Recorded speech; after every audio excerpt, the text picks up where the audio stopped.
दोस्तों आज की कहानी जो एक्सप्लेन करने जा रहे हैं वो ज़रा हटकर है। ये आपको हंसाएगी, रुलाएगी और बहुत सारा सर्वाइवल मसाला भी देगी। तो चलिए शुरू करते हैं। कहानी शुरू होती है पर्क नाम के आदमी से जो अपने नए घर में शिफ्ट होने वाला है, लेकिन उससे पहले वो अपने सामानों को ऊपर चढ़ाता है। पर नीचे एक कार खड़ी होने की वजह से वो क्रेन वहां पर आ नहीं पा रही थी, इसीलिए वो उसके मालिक को कॉल लगाता है जिसका नाम होता है मोनसोई। अब वो आ तो जाता है लेकिन बहुत ही देर बाद आता है और उल्टा पर्क को बहुत बुरा भला सुनाने लगता है, यहाँ तक कि वो तो कार से उसे ठोकने भी वाला था। सही समय पर पर्क वहाँ से पीछे हट जाता है और उसे कहता है कि तुमने जो मेरा संडे खराब कर दिया है, आइंदा से ध्यान रखना, जब भी मुझे कॉल करना तो याद रखना कि संडे ना हो। अब उसका आज पहला दिन है इस घर में और पहले ही दिन उसकी लड़ाई हो गई, जिस चक्कर में उसकी वाइफ उसे बहुत डांटती है। इसके बाद उसे अपनी पड़ोसन मिस यू भी मिलती हैं जो ऑनलाइन फूड का काम किया करती हैं अपने घर चलाने के लिए, क्योंकि उनके हस्बैंड की मौत हो गई है। अब जाने से पहले वो अपनी बेटे ली को बोल कर जाती हैं कि किसी भी अनजान आदमी से बात मत करना, चाहे कुछ भी हो जाए। उधर सामान शिफ्ट होने के बाद पर्क बहुत ही खुश होता है। वो फाइनली अपने खुद के घर में आ चुका है जो उसका हमेशा से सपना था। उसका पूरा परिवार बहुत खुश था, लेकिन यहाँ एक थोड़ी अजीब चीज़ होती है। जब भी उसका बेटा अपना मार्बल ज़मीन पर फेंकता है तो एक ही दिशा में जाने लगता है। अब ये देखकर उसे एक बार ख्याल आता है कि कहीं ये बिल्डिंग एक तरफ झुकी तो नहीं है, लेकिन वो इसे इग्नोर कर देता है। अगले दिन उसे ऑफिस जाने से पहले वो अपने लिए एक जिम ढूंढने के लिए जाता है जहाँ पर कोच कोई और नहीं बल्कि मोनसाई होता, जिसे देखकर वो वहाँ से भाग जाता है क्योंकि उसकी तो शुरुआत से ही उसे नहीं बनती, और अपने ऑफिस आ जाता है जहाँ पर वो सभी को बताता है कि मैंने अपना नया घर ले लिया है और इसमें शिफ्ट भी हो गया हूँ। लेकिन जब वो उसका एड्रेस बताता है तो सभी लोग हैरान हो जाते हैं क्योंकि वो जगह बहुत ही पुरानी थी, खासकर उस जगह का क्राइम रेट बहुत ज्यादा था। लेकिन पर्क उन्हें कहता है कि ये सब सिर्फ अफवाह है, ऐसा कुछ नहीं है, तुम लोगों को वहाँ पे आना चाहिए। तो वो कहते हैं कि ठीक है, नेक्स्ट वीकेंड हम सभी वहाँ जरूर आएंगे। पर यहाँ अभी तक उसे दिमाग में वो मार्बल वाली बात हटी नहीं थी, इसलिए ऐसे ही इंटरनेट पर वो टिल्ट बिल्डिंग के बारे में सर्च करना शुरू कर देता है, पर उसे कुछ खास नहीं मिलता जिससे कि उसे कुछ जानकारी मिल सके। घर जाने पे वो फिर से मार्बल को फेंक कर देखता है और इस बारी भी वो उसी डायरेक्शन में गिरने लगता है, जिसे देखकर उसे थोड़ी घबराहट तो होती है। वो सोच में पड़ जाता है कि कहीं वो सच में तो बिल्डिंग टेढ़ी नहीं है, लेकिन उसकी वाइफ ये बेकार की बातें सोचने के लिए मना करती है और उन्हें कहीं बाहर ले जाने को बोलती है। वो अपनी फैमिली को उस दिन डिनर पर ले जाता है, लेकिन वहाँ पर कितनी ज़्यादा पी लेता है कि वो कैब बुक कर देता है। और वहाँ उस कैब का ड्राइवर कौन होता है, गेस करिए? जी हाँ, मोनसाई निकलता है, जिसे देखकर वो उससे पूछ ही लेता है कि यार तुम कितना काम करते हो। वो कहता है कि ये तो मैं पार्ट टाइम करता हूँ ताकि कुछ एक्स्ट्रा पैसे कमा सकूँ। अब अगले दिन पर्क जब ऑफिस जाता है तो उसका कलीग कहता है कि मैं तुम्हारे घर के लिए कुछ प्रेजेंट देना चाहता हूँ। तो पर्क कहता है कि कुछ देने से अच्छा है कि तुम मुझे पैसे दे दो। तो वो उसे पैसे दे देता है और वो उन्हीं पैसों से चेयर लेकर आता है और उस पर बैठकर झूलने लगता है, जिसे देखकर उसकी वाइफ उसका बहुत मजाक बनाती है, लेकिन उसे कोई फर्क नहीं पड़ रहा था। अब उसी दिन तेज बारिश भी होती है, जिसकी वजह से उस बिल्डिंग के पार्किंग एरिया में क्रैक आ जाते हैं, जो असल में इसलिए हो रहे थे क्योंकि ये बिल्डिंग बहुत ही पुरानी है और दोस्तों ये सच में एक तरफ झुकी हुई है। ऐसा इसलिए हुआ क्योंकि इसके नीचे से जो पाइपलाइन गई है उसमें अब लीकेज होना शुरू हो गया है। ये किसी भी समय गिर सकती है, पर अभी इस बारे में बिल्डिंग वालों को कोई भी अता पता नहीं है। अगले दिन जब मोनसोई सोकर उठता है तो देखता है कि लिफ्ट के बाहर एक शीशा टूट चुका है, लेकिन जैसे ही वो उसे छूता है वो पूरा टूट जाता है और ये चीज एक औरत देख लेती है, जिससे उसे लगता है कि ये उसी का काम है और इसीलिए वो उसे ठीक करने को बोलती है। इधर दूसरी तरफ जब पर्क कार को निकालता है तो उसकी नजर नीचे पड़ी क्रैक पर पड़ती है, जिसे उसे लगता है कि शायद ये कुछ गड़बड़ है और इसीलिए वो म्युनिसिपैलिटी को कॉल करता है। पर वो कहते हैं कि हम तभी आएंगे जब सारे लोग राजी होंगे। और जब वो रात में सभी लोगों से बात करने के लिए जाता है तो सभी लोग आपस में ही लड़ने भिड़ने लगते हैं और इसीलिए वो बिना कुछ कहे ही अपने घर वापस आ जाता है। वही मोनसाई अपने बेटी से कहता है कि तुम स्मोक टेरिस पर जाकर किया करो। सारे पड़ोसी कहते हैं कि बालकनी से उनके घर में स्मेल जाती है। उसका बेटा कहता है कि मैं तो स्मोक करता ही नहीं हूँ और उल्टा अपने डैड को ही सुना देता है, मुझे लगता है कि आप ही स्मोक करते हो। नेक्स्ट डे अब पर्क के ऑफिस वाले उसके घर आते हैं, लेकिन जब वो मोनसोई को मिरर ठीक करते हुए देखते हैं तो उस पर हंसने लगते हैं। वो कहता है कि लगता है कि आप लोगों को इस बिल्डिंग के बारे में नहीं पता है, देखो वहाँ पर क्रैक आ चुकी है। लेकिन तभी पर्क बात को पलट देता है और उन सभी को ऊपर ले जाता है जहाँ उसका घर उन्हें देखकर बहुत पसंद आता है। वो पूरा दिन पार्टी करते हैं, लेकिन जब उनके घर जाने की बारी आती है तो उसके 2 कलीग ज़्यादा पीने की वजह से जा नहीं पाते, इसलिए पर्क उन्हें रोक लेता है। नेक्स्ट मॉर्निंग यू को एक अर्जेंट मीटिंग के लिए जाना होता है, इसलिए वो जल्दी से उठता है और जैसे तैसे तैयार होकर निकल जाता है टैक्सी में। लेकिन बीच में उसे याद आता है कि उसका बैग तो घर पर ही रह गया, इसलिए वो वापस से ऊपर जाता है, बैग को ले आता है। लेकिन उसका कैब ड्राइवर बाहर फ़ोन पे ही बिजी था। उधर पर्क अभी भी सो रहा था, इसलिए उसका बेटा और वाइफ दोनों सामान लेने के लिए घर से बाहर जा रहे थे। लेकिन तभी उसकी वाइफ को याद आता है कि वो अपना फ़ोन घर पर ही भूल गई है, इसलिए वो अपने बेटे को जाने को कहती है। तो वो चला जाता है। उधर मोनसाई अपार्टमेंट के सभी लोगों से पानी के बारे में पूछता है, लेकिन कोई जवाब नहीं दे रहा था, जिसका मतलब ये था कि बिल्डिंग में इस समय ज़्यादा लोग मौजूद नहीं है, क्योंकि पानी ना होने की वजह से वो सभी अपने रिलेटिव के घर चले गए थे। और तभी वो एक दूसरे घर में पानी के लिए जाता है, जहाँ पर ली नाम का लड़का रहता था। ये बच्चा असल में मिस ऊ का बेटा होता है, जो कि ऑनलाइन फूड का काम करती थी। जब मोनसाई उसे पानी के बारे में पूछता है तो वो कोई जवाब नहीं देता, क्योंकि उसकी माँ ने मना किया है कि किसी भी अनजान आदमी से बात नहीं करे। इसके बाद वो छत पर चला जाता है, जहाँ पर उसके खुद का बेटा स्मोक कर रहा था, पर वो उसे देखकर छुप जाता है। बिल्डिंग के साइड में रहने वाले अंकल मोनसाई को पानी दिखाकर उसे टीस करने की कोशिश करते हैं, पर तभी कुछ ऐसा होता है जो उन्होंने कभी जिंदगी में सोचा नहीं होगा।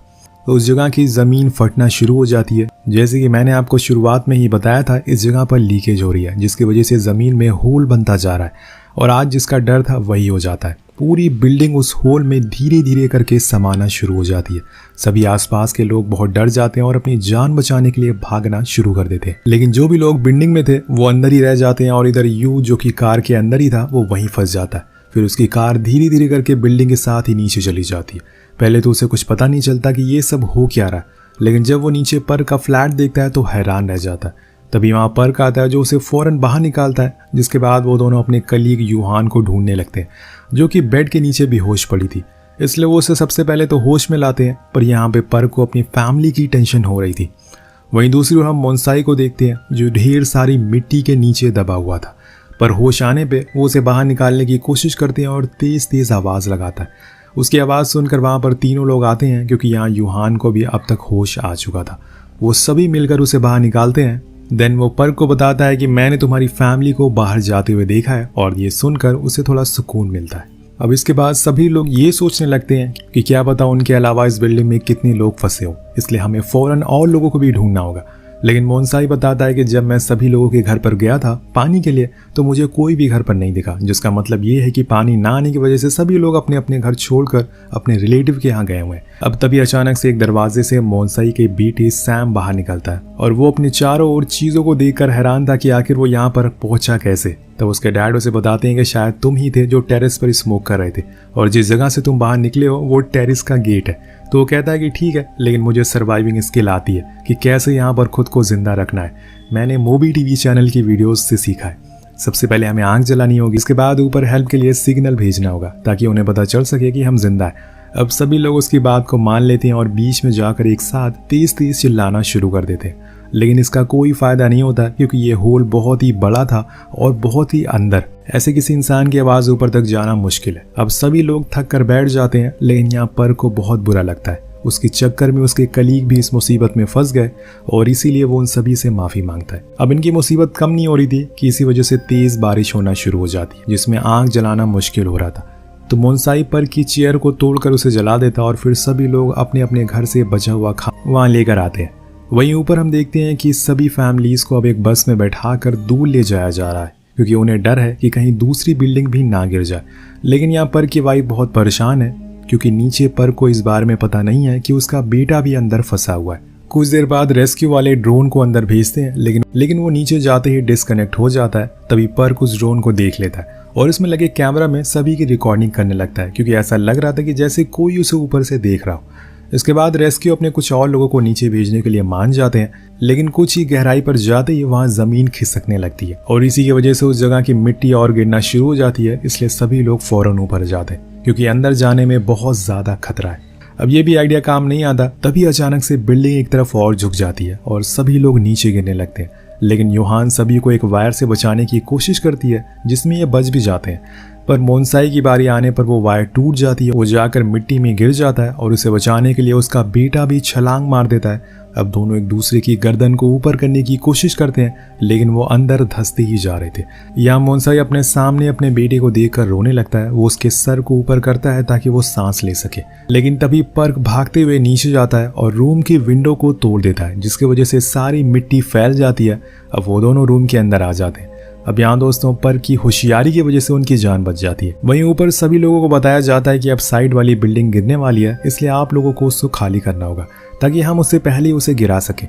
लेकिन कोई भी राजी नहीं होता, कोई अपना घर नहीं छोड़ना चाहता है। तभी एक अंकल उठकर कहते हैं कि हमें ये करना ही होगा, वरना कल को हमारा भी वही हाल होगा जो आज उन लोगों का है। और इसीलिए उस इमारत को भी गिराने का काम शुरू कर दिया जाता है। इधर नीचे एक चमत्कार होता है, वो ड्रोन फिर से चलना शुरू हो जाता है और ऊपर आ जाता है, जहाँ पर सभी लोगों को वो रिकॉर्डिंग मिलती है जो कि पर्क ने और उसके साथियों ने रिकॉर्ड करी थी। उसे देखकर उन्हें अंदाजा हो जाता है कि अभी तक सारे लोग जिंदा हैं। इसके बाद हम मिस यू को देखते हैं, जो पर्क की वाइफ से कह रही थी कि रिकॉर्डिंग में सभी लोग तो है, लेकिन उन्हें उनका बेटा दिखाई नहीं दे रहा। वो ऊपर वाले से प्रार्थना करती हैं कि ऊपर वाला उसकी रक्षा करे, और बोलती हैं कि जैसे ही वो ऊपर आएगा अगले दिन वो अपनी शॉप को बंद करेंगे और पूरा समय उसके साथ बिताएंगी।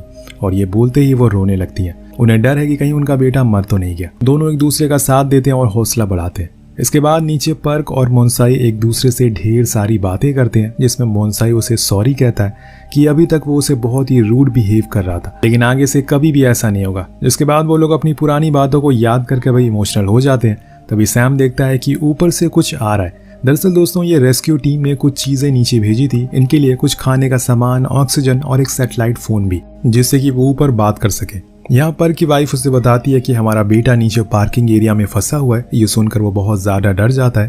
तभी हेड बताते हैं कि तुम्हें अपने बेटे को जल्द से जल्द बचाना होगा, वरना कुछ ही देर में उस टनल में फ्लड आने वाला है। वो फौरन अपने लोगों के साथ लिफ्ट वाले एरिया में जाता है, जहां से वो वायर को पकड़कर नीचे जाता है। लेकिन इतने में ऊपर साइड वाली बिल्डिंग भी गिर जाती है, जिस वजह से पर्क नीचे अब फंस चुका है। उसका रास्ता बंद हो जाता है और तभी दूर टनल की दूसरी साइड में उसे अपना बेटा दिखाई देता है, जो कि कार के अंदर था। वो फौरन उसे बाहर निकालता है और दोनों गले लग जाते।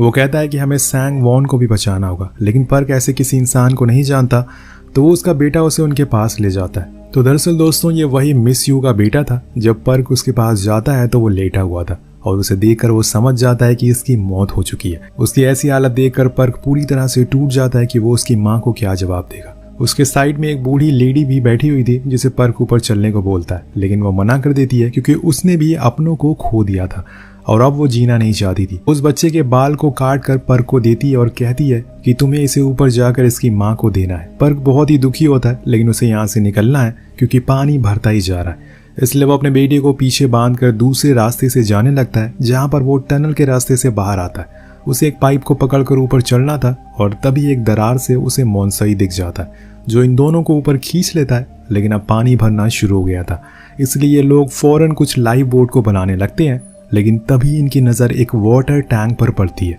जो बहकर इनकी ही तरफ आ रहा था। सभी उसके अंदर बैठ जाते हैं क्योंकि वो सेफ है, लेकिन मोन्साई बाहर ही रह जाता है क्योंकि किसी को बाहर से टैंक को बंद करना होगा। उसका बेटा बहुत मना करता है कि डैड ऐसा मत करो, लेकिन वो नहीं सुनते और बाहर ही रह जाते। सबकी जान बचाने के लिए उन्होंने खुद की जान दांव पर लगा दी थी। अब अगले पल एक तेज पानी की लहर आती है और टैंक तेजी से नीचे की ओर जाने लगता और साथ में मोन्साई भी नीचे जाता है। अब उसे लगता है कि वो नहीं बच पाएगा। इधर टैंक के अंदर सभी लोग को लगता है कि वो अपने आप ऊपर चला जाएगा, लेकिन वो नीचे जाकर कुछ वायर में फंस जाता है। तो सैम सभी को हिलने के लिए बोलता है, जिसकी वजह से वो वायर टूट जाते हैं और ये फिर से ऊपर जाने लगते हैं। लेकिन कुछ वायर अभी भी उस टैंक में फंसे रह गए थे। कुछ समय के बाद एक और मुसीबत आती है, जब इनके टैंक में एक रॉड घुस जाता है, जिसमें से पानी अंदर आ रहा था। सभी लोग बहुत कोशिश करते हैं, लेकिन कोई फायदा नहीं होता। तभी हम मोन्साई को देखते हैं, जिसने ऑक्सीजन लगा रखी थी और वो अभी भी जिंदा था। वो उस रॉड को बाहर निकालता है, लेकिन वो उस टैंक में आ नहीं पाता। वो कहता है कि जिसकी किस्मत अच्छी हो उसका कोई भी कुछ बिगाड़ नहीं सकता, और यही बात ऊपर वाला सुन लेता है। एक वायर मोन्साई के पैर में फंस जाती है और जैसे ही टैंक वो ऊपर आना शुरू होता है, वो मोन्साई को भी खींच कर ऊपर ले आता है। कुछ ही देर बाद दोनों ऊपर आ जाते हैं। अब टैंक में पानी भरना शुरू हो गया था, लेकिन सही मौके पर मोन्साई टैंक का गेट खोल देता है। उसे जिंदा देखकर सभी लोग बहुत खुश होते हैं, खासकर उसका बेटा। अब ऊपर सारे रेस्क्यू वाले इनके टैंक को देख लोग नीचे फेंकते हैं, जिसकी मदद से सबकी जान बच जाती है। सभी लोग अपने परिवार से मिलकर बहुत खुश थे, लेकिन एक इंसान थी जो अपने बेटी को ढूंढ रही थी, मिस यू। पर्क उसके पास जाता है और उसके बेटे का बाल उसे देता है। उसे देखते ही वो पूरी तरह से टूट जाती है और रोने लगती है। अगर वो उन्हें ये ना सिखाती कि किसी अजनबी से बात ना करो, तो शायद आज वो जिंदा होता। यही सोच सोच कर वो बहुत ज्यादा रोती है, लेकिन सभी लोग उन्हें संभालते हैं और इसी के साथ ये कहानी यही खत्म हो जाती है। तो आपको कहानी कैसी लगी नीचे कॉमेंट करके जरूर बताएगा। मिलते हैं अगली वीडियो में। Peace out.